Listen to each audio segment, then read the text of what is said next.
Hello guys नमस्ते। Laptop technician साथीले सुन्नु होइन, अब नयाँ भर्खर जन्मिएका साथीहरूले पनि हेर्नुहोस्। ऱ्याम सेक्सनको बारेमा मलाई कमेन्ट पनि आएको थियो, ऱ्याम सेक्सनको बारेमा हाल्नु न दाइ भनेर। ऱ्याम सेक्सन यसमा भनेको 2 एम्बर 3 वाइट आइरहेको छ होइन, 5 वाइट भनेको के हो त? 2 एम्बर 5 वाइट भनेको मेमोरी इनभ्यालिड मेमोरी भन्दैछ होइन, मेमोरी इनभ्यालिड होइन। मैले मेमोरीहरूको पनि चेन्ज गरेर हेरेको छु ऱ्याम सेक्सनमा। कता ऱ्याम सेक्सनको यसको भोल्ट कम बनिरहेको छ, ऱ्यामको भोल्ट। मैले यहाँनिर भोल्ट चेक गर्दा पनि के छ, 0.44 मात्रै भोल्ट आइरहेको छ। अब के त भन्दाखेरि सबै भोल्ट बनिरहेको छ, एम्पियर पनि 193 खाइरहेको छ हो। त्यसले गर्दाखेरि अब ऱ्याम सेक्सनमा हामी हेर्दै गइरहेको छौँ। मसँग स्क्र्याप बोर्डहरूको मैले लिएर आएको छु, सेम टु सेम हो बोर्ड। अझै चल्दै गरेको बोर्ड पनि ल्याएको छु मैले टेस्टको लागि होइन। यस्तो चाहिन्छ किनभने हामीले प्र्याक्टिकलको लागि कहाँ कुन रजिस्टर कति अङ्कको रजिस्टर छ भनेर चेकको लागि चल्ने बोर्ड यदि छ भने त्यसरी प्र्याक्टिकलको लागि हामीले चल्ने बोर्ड साथमा राखेर यसको मान नापेर यो नाप्यो भने टेस्ट गर्न सक्नुहुन्छ होइन। अझै मसँग स्क्र्याप बोर्ड, अब यसको लागि त पार्ट चाहियो नि त, सेम टु सेम रजिस्टर निकाल्दा हाल्छ, यो नापिरहनु परेन। त्यसको लागि मसँग स्क्र्याप बोर्ड पनि छ, हामी किनेर राख्छौँ होइन। अब यसको मैले बोर्ड भेर पनि निकालेको छु हो। ऱ्याम PU 5101 है। डेलको यो भेगास कम्पनीको बोर्ड 17841-1 यो बोर्ड पनि धेरै छ है मार्केटमा, धेरै समस्या पनि धेरै आइरहन्छ यो बोर्ड। अनि यो बोर्ड हामीसँग अर्को यही खालको बोर्ड अर्को पनि छ, झुक्किनवाला फेरि त्यस्तै बोर्ड छ, सेम टु सेम यो बोर्ड पनि यस्तो छ नि, झुक्किनवाला फेरि। अनलाइन कम्प्युटर दम्मकमा आउनुहोस्, तपाईँ ल्यापटप बनाउनुहुन्छ भने राम्रो ठाउँमा बनाउनुहुन्छ भने अहिले पनि अन्त कता लानुहुन्छ तपाईँ लानुहोस्, हेर्नुहोस् यो खालको बोर्ड झुक्किन होला उस्तै छ बोर्ड। डेलका बोर्डहरू धेरै खालका छन्। अब अर्को सबभन्दा बढी अर्को चलेको बोर्ड पनि यो पनि हो, यो पनि अति धेरै चलेको छ बोर्ड। सेडारको यो पनि सेडारको बोर्ड हो, यो भनेको भेगासको होइन। ल हो त्यतामा जाउँ हामी यसमा हौँ। यहाँ ऱ्यामको लागि के चाहिन्छ त सबभन्दा पहिली होइन, 5 भोल्ट S5 आउनु पऱ्यो VDDको लागि होइन, VDD S5। अर्को भनेको 3.3 भोल्ट S5 पावर गुड भनेको यो पावर गुड, सबैको पावर गुडमा ऱ्यामको पनि पावर गुड बन्नुपर्छ होइन, सबैको पावर गुड बन्नुपर्छ ठिक होइन। पावर गुड यहाँ के छ, 3.3 भोल्ट S5 पावर गुड हो, यो बन्नै पर्छ। त पावर गुड जस्तै ऱ्यामको पावर गुड, स्टेट अन सेक्सन 3.5 को पावर गुड, सबैको पावर गुडहरू 1.05 भोल्टको पावर गुड, सबै पावर गुड कम्बाइन गरेर राखेको हुन्छ। त्यसले गर्दा power good hardware power good बनेको छ भने पनि हामी यो चेक गर्नुपर्छ, किनभने एउटाको बनेको छ भने सबैको देखाइन्छ क्या बनेको पुलअप गरेको हुन्छ नि त। त्यसले गर्दाखेरि प्रत्येकको पावर गुड हामीले चेक गर्नुपर्ने हुन्छ है त। अनि यहाँ VDDको लागि इनेबल होइन, पावर VDDको इनेबल, अर्को पावर VDDको लागि इनेबल, यो 7 नम्बर 8 नम्बर दुईटीमा इनेबल आउनु पऱ्यो। S3 S5 यो पनि इम्पोर्टेन्ट हो। 1.2 भोल्ट S3 यो भनेको 1.2 भोल्ट S3 के हो, 1.2 भोल्ट भनेको हाम्रो, किनभने हाम्रो यो भनेको DDR4 ऱ्याम लाग्छ यसमा, DDR4 को भनेको 1.2 भोल्ट हो, यो याद गर्नु पऱ्यो हामीले हो। हामीले मेन चेक गर्नु पऱ्यो के चेक गर्नु पऱ्यो, ग्राउन्ड बनेको छैन होइन, अनि भेरिफिकेसन बनेको छैन, यो पनि इम्पोर्टेन्ट हो। भेरिफिकेसन पनि हेर्नु, यहाँ यो क्यापेसिटर वा सर्ट छ कि, अब VDD बनेको छैन हेर्नु पऱ्यो। VDD भनेको 1.2 को हाफ भनेको 0.6 भोल्ट बन्छ, त्यो पनि याद गर्नु पऱ्यो होइन। अर्को भनेको ओपर गेट लोवर गेट मस्फेट, यसले पम्पिङ गरिरहेको छैन त्यो पनि हेर्ने। यहाँ ओपर गेट लोवर गेट कता छ, हेर्नु ओपर गेट लोवर गेट मस्फेट। यहाँ पावर डिसी ब्याकको यहाँको 19 भोल्ट लागेको हुन्छ, यहाँ पर्पल भोल्ट 19.3 अब कति लागेको छ, हामी 19.6 लाग्यो, 19.6 भोल्ट बन्न आउनै पऱ्यो यहाँनिर ओपर गेटको मस्फेटमा। लोवर गेटको मस्फेट हेर्ने, त्यहाँबाट लागेको क्यापेसिटर हेऱ्यो, उताको क्यापेसिटरमा सर्ट छ कि त्यो पनि हेर्ने होइन। यति कुरा चेक गरिसकेपछि भनेको यति सबै चेक गर्दा बनेको छ र पनि ऱ्याम भोल्टेज बनेको छैन भने आइसी फेरि हेर्ने एकचोटि हो। त्यसको लागि मैले पनि अहिले यहाँनिर नर्मल हामीले चेक गरिसकेँ, अहिले मैले पनि फल्ट फाइन्डिङ गरिसकेको छैन। म यहाँनिर फल्ट फाइन्डिङ गरौँभन्दा अगाडि मैले भिडियो बनाइरहेको छु है यहाँ, किनभने मसँग यहाँ आइसी थियो, आइसी पनि हेरेँ मैले, आइसी समस्या होइन। अब कुनै रजिस्टर, कुनै एउटा क्यापेसिटर, कुनै एउटा केही न केही लिकेज छ, जस्तै अब यही रजिस्टर यो 5 भोल्ट पर्व आएको छैन त्यो मैले चेक गरेको छैन। PID भनेर 11 नम्बरमा 12 नम्बरमा यो आएको छैन, यो हेर्ने। VDD कति बनेको छ त्यो हेर्ने, इनेबल कति आएको छैन त्यो हेर्ने, त्यो सबै हेर्नु पऱ्यो। फिडब्याक लास्टमा फिडब्याक, यसकै फिडब्याक पनि हो। यहाँनिर के छ, यो 1.2 भोल्टलाई भोल्टेज डिभाइडर लगाएर भनेको छ, यहाँ भोल्टेज डिभाइडर छैन यहाँनिर। R1 भनेको 15 के, R2 भनेको 20 के लागेर यहाँ यसको पावर VDD फिडब्याक भनेको छ हो। भनेपछि अरू त ग्राउन्ड पाइहाल्छ। म यो चेक गर्दैछु है त। अब हामीले सबभन्दा बढी कहाँ छ त भनेको छ त। अब मैले के चेक गर्नु पऱ्यो, 11 नम्बरमा के छ, 11 12 नम्बर चेक गर्नु पऱ्यो। 5 भोल्ट। अब 11 12 नम्बर कहाँ छ त, यहाँ हेर्ने। अब बोर्ड बियरमै 10 11 12 हो। यसलाई मैले यसो गरेर सानो पारेर हेरेँ कसरी छ हाम्रो बोर्ड हेर्दैछु म। यसरी छ बोर्ड भनेपछि हामीलाई बोर्डलाई मैले यता घुमाएँ, यता घुमाएपछि यसरी बसेको छ बोर्ड हो। यहाँ छ आइसी बोर्ड यस्तो छ भनेपछि 11 12 कता पऱ्यो त, 11 12 यो साइड पऱ्यो। यो साइडको पहिलो दोस्रो नम्बर। ओके, मैले यहाँ क्लिक गरेँ 11 नम्बरमा के छ त, यहाँ यो रजिस्टर छ। यो रजिस्टर हामीले आइसीमा चेक गरौँ भन्दा बाहिर रजिस्टरमा चेक गरेँ। रजिस्टर क्यापेसिटर दुईवटा रहेछ त्यसकै छेउको। त्यसमा आउनु पऱ्यो, कति आउनु पऱ्यो, 5 बोल्ट आउनु पऱ्यो। हेर्ने यहाँ 5 बोल्ट आएको छैन। ओके, यहाँ मैले चेक गरेँ। यसलाई माथि लगाएर यहाँ प्लस यतापट्टिको क्यापेसिटरमा 5 बोल्ट आएको छ, आएको छ। 5 बोल्ट यहाँ देखाउने 5 बोल्ट आएको छैन यहाँ मिटरमा 5 बोल्ट आएको भनेपछि भिन ओके आएको छ।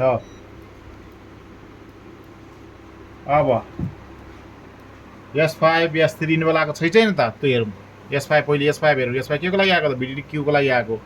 अनि VDD को लागि भनेको VDD क्यू को लागि S3 इनेबल आएको छ। पहिले हामी 8 नम्बर पिनमा हेरौँ। यहाँ 8 नम्बर कहाँ छ त, यहाँ हेर्ने 7 8 नम्बर तल तेस्रो नम्बरमा 8 नम्बरको तल के लाग्छ, क्यापेसिटर लाग्छ। दुईवटा क्यापेसिटर हो के capacitor PC PR capacitor register भनेपछि 1 2 छोडेर 3 नम्बर तलको पहिलो दोस्रो चाहिँ तेस्रो नम्बर। अब यहाँनिर के छ, यहाँनिर क्यापेसिटर देखाएको छैन।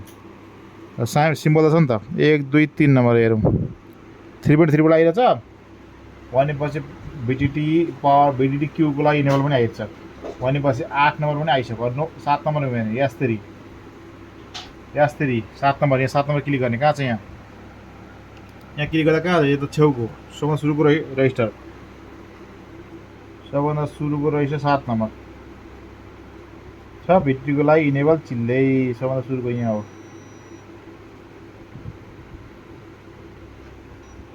6 7 नम्बर। 7 नम्बर VDD को लागि इनेबल छैन।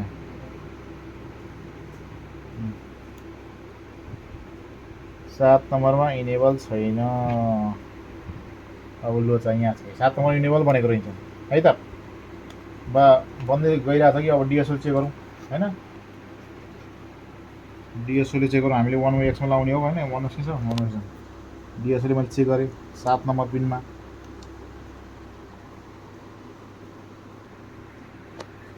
छैन। 8 नम्बरमा के थियो, 8 नम्बर 3.32 बोल्थ्यो। 7 नम्बर के छ, केही निशान पनि छैन। फ्लक्चुएसन पनि भएको छैन। अब यस्तो जस्तै मैले 8 नम्बर लाउँदा के भयो, यसरी देखाउँछ नि हेर। 8 नम्बर लाउँदाखेरि 3.3 बोल्ट देखाइरहेछ। यो वाइ एक्सिसको यो लेभल माथि सर्छ गान। यो 2 बोल्टमा छ नि त, 2 बोल्टमा एक गानामा 2 बोल्ट हो। 3.3 यहाँनिर आउँछ। त्यसले गर्दाखेरि अब VDD बनेको छैन। त्यो पहिले जब VDD को लागि इनेबल बनेको छैन त VDD त्यसरी बन्दै बनेन। अब VDD को लागि इनेबल कसरी कहाँबाट आउँछ त्यसलाई हामी खोज्दै जाने। अब पावर VDD यो त बन्दै बनेन त, नभएपछि यो बन्ने कुरै भएन हो। भेरिफिकेसन भन्ने कुरै भएन। पावर गुड झन् बन्ने कुरै भएन। 10 नम्बर हेर्नु देख्छु के छ। पावर गुड बनाउँदा चाहिँ रहन्छ। VDD नभइकन बन्छै बन्छ पावर गुड। 10 नम्बर कहाँ छ, 11 10 नम्बर यसकै 4 पट्टि तलको लास्टको 10 नम्बर भनेको तलको लास्ट भनेपछि पावर गुड त बनेन। पावर गुड नभएपछि कहाँबाट आउँछ त, छ त छैन नि। अहिले मिटर चेक गरौँ के पनि छैन।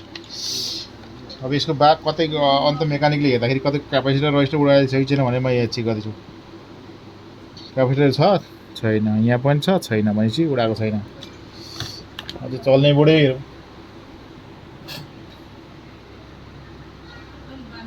छ त, यसमा पनि छैन भनेपछि सामान झिकेको छैन। अब के बनेन भनेपछि VDD नै बनेन त पावर कहाँबाट भन्ने। अब हामी VDD को लागि VDD को इनेबल कहाँबाट आएको त्यो हेर्दैछौँ। यसलाई मैले कपी गरेँ, सिलेक्ट गर्ने 7 नम्बरको पावर भिजिट यसलाई मैले कपी गरेँ, यहाँ पेस्ट गरेँ, ओकेलाई नेक्स्ट गर्दै गएँ।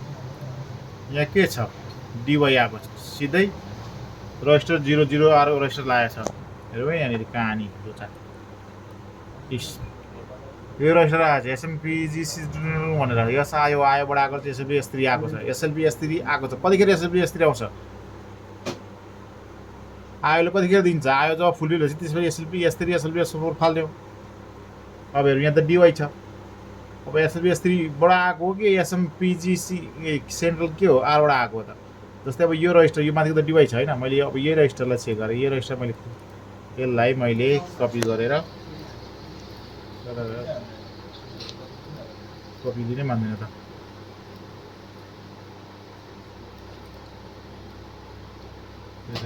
यसलाई नै मैले कपी गरेर यहाँ बोर्ड हेरौँ आएर यहाँ पेस्ट गरेँ। ओके कहाँ छ त यो भिडिडी इनेबल भनेर सिधै यहाँ दिएको रहेछ यो रजिस्टर। यो रजिस्टर त सुरुमा मैले चेक गरिहालेँ, यो नन थियो रजिस्टर होइन। अर्को रजिस्टर कहाँ थियो,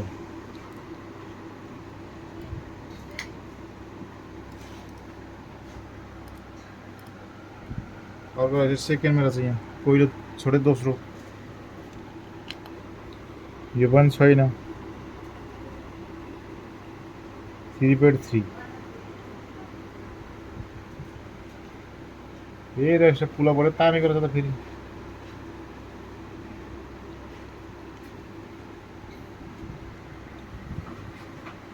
PR 5127 PR 5127 हो त यो PR 5127 हो त। जब यहाँनिर भोल्टेज छ भने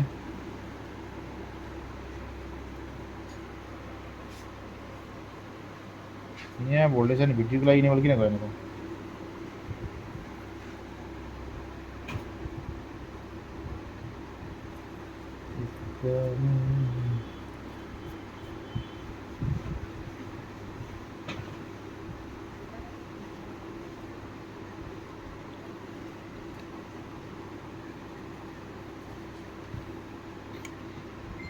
जोडेको देखाउँछ, जोडे छैन हामी एक्चुअली यहाँ स्क्रिप्टिङमा जोडे देखायो, यो जोडे छैन भने हामीले मिटरले यसरी चेक गर्न सकिन्छ है। मैले बदलन लगाएर के गरेँ, त्यसले के भन्दैछ पहिलोचोटि दोस्रोसँग चाहिँ पहिलोचोटि दोस्रोसँग चाहिँ दोस्रो चाहिँ म तेस्रो चेक गरेछु नि त, कहाँ आउँछ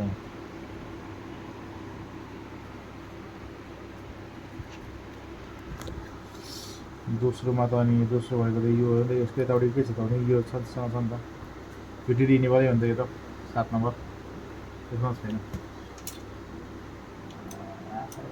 आउँदैन, यसमा पनि छैन दोस्रोसँग, पहिलो दोस्रो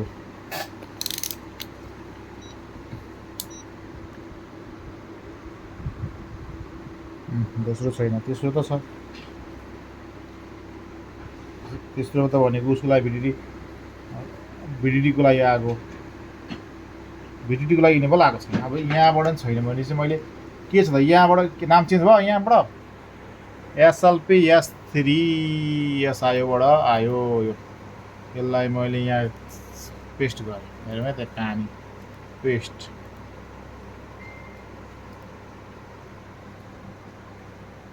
एसएलपी S3 इनेबल आएपछि मात्रै ऱ्यामले 1.5 भोल्ट प्राप्त मात्र फाल्छ। कहाँ कहाँ गएको छ यो 1.0 भोल्ट 1.05 भोल्टको लागि पनि इनेबल एसएलपी S3 ले अर्को आइसीलाई पनि 1.2 भोल्ट 0 ऱ्यामकै हो।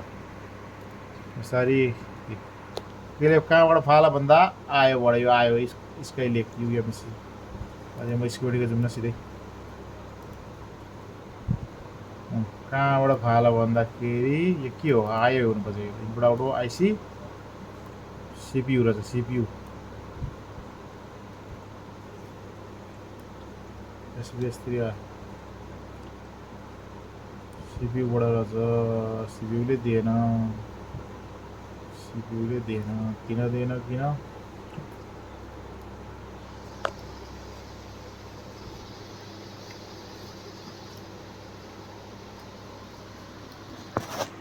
सिधै सिबीबाट आएको रहेछ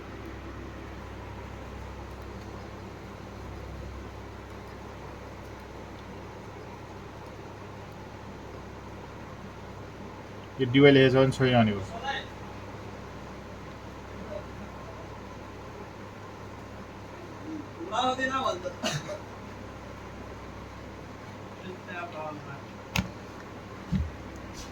नलाउने अरे डिस्प्ले प्रब्लम आयो हजुर